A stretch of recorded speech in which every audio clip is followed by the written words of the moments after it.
Hey hello guys, வணக்கம் and welcome to YouTube channel Pradeep Suresh. இந்த வீடியோவில் என்ன பார்க்க போகிறோம் அப்படின்னா, நம்மளாம் நிறைய பேருக்கு வந்து வாட்ஸ்அப்பில் நம்மளுக்கு பிடிச்ச பாட்டோட லைன்ஸை, அதாவது லிரிக்ஸை வந்து ஸ்டேட்டஸாக போடுறதுக்கு பிடிக்கும்.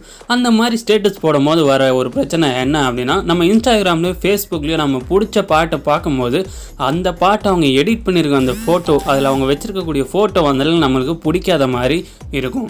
அந்த ஃபோட்டோ அதில் அப்படி ஒரு ஃபோட்டோ இருக்கிறதுனாலே நம்ம அந்த பாட்டை ஸ்டேட்டஸாக போட முடியாமல் போயிடும். அந்த மாதிரி ஒரு சுச்சுவேஷனில் அந்த ஒரு வீடியோ கிளிப்பை எப்படி பிளாக் ஸ்டேட்டஸாக, அதாவது ஆடியோ மட்டும் வர மாதிரி நம்ம வாட்ஸ்அப்பில் போஸ்ட் பண்ணுறது அப்படிங்கிறது தான் அந்த வீடியோவில் பார்க்க போகிறோம். வாங்க வீடியோக்குள்ளே போகலாம்.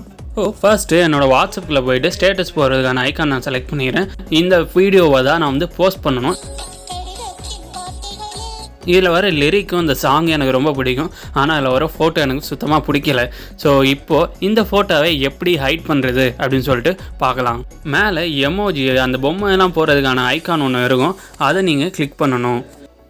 அதை கிளிக் பண்ணி அப்படியே கீழே லாஸ்ட்டுக்கு வந்துட்டிங்கன்னா அதில் 18 கிராஸ் பண்ணியும் செல்ஃபோனை கிராஸ் பண்ணியும் 2 எமோஜி இருக்கும். அதில் ஏதாவது ஒன்று செலக்ட் பண்ணிங்க. அதில் வந்து மொபைல் கிராஸ் பண்ணியிருக்கு அந்த எமோஜியை வந்து நான் செலக்ட் பண்ணிக்கிறேன்.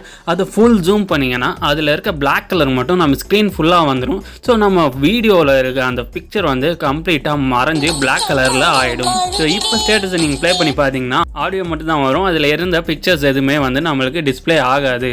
ஸோ நான் இப்போ அதை வந்து போஸ்ட் பண்ணிட்டேன். யாராவது நம்ம வீடியோவை வியூ பண்ணாங்கன்னா அது இந்த மாதிரி தான் பிளாக் கலரில் வரும். ஆடியோ மட்டும்தான் அவங்களுக்கும் கேட்கும். இப்போது நான் உங்களுக்கு அந்த ஸ்டேட்டஸை ப்ளே பண்ணி காட்டுறேன்.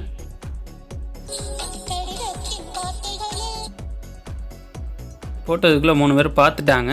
ஸோ இந்த மாதிரி வியூ பண்ணும்போது வெறும் பிளாக் ஸ்க்ரீனாக தான் இருக்கும். அதில் ஆடியோ மட்டும்தான் கேட்கும். நம்ம என்ன வீடியோ இருந்தது, அதில் என்ன பிக்சர் இருந்தது, என்ன வீடியோ இருந்ததுன்னு சொல்லிட்டு எதுவுமே தெரியாது. ஸோ இந்த மெத்தடை யூஸ் பண்ணி நீங்கள் எந்த ஒரு வீடியோவாக இருந்தாலும் அதில் இருக்க இமேஜ் தெரியாமல் வெறும் ஆடியோ கிளிப்பை மட்டும் நீங்கள் ஸ்டேட்டஸாக போஸ்ட் பண்ணிக்கலாம். இந்த வீடியோ பிடிச்சிருந்தா லைக் பண்ணுங்கள், ஷேர் பண்ணுங்கள், கமெண்ட் பண்ணுங்கள். அப்படியே நம்ம சேனலுக்கு சப்ஸ்கிரைப் பண்ணி அந்த பெல் பட்டனே அமுக்கிக்கங்க. அப்போ தான் நான் போடுற அடுத்த வீடியோ வந்து உங்களுக்கு வந்து சேரும். ஸோ அடுத்த வீடியோவில் பார்க்கலாம். பாய்.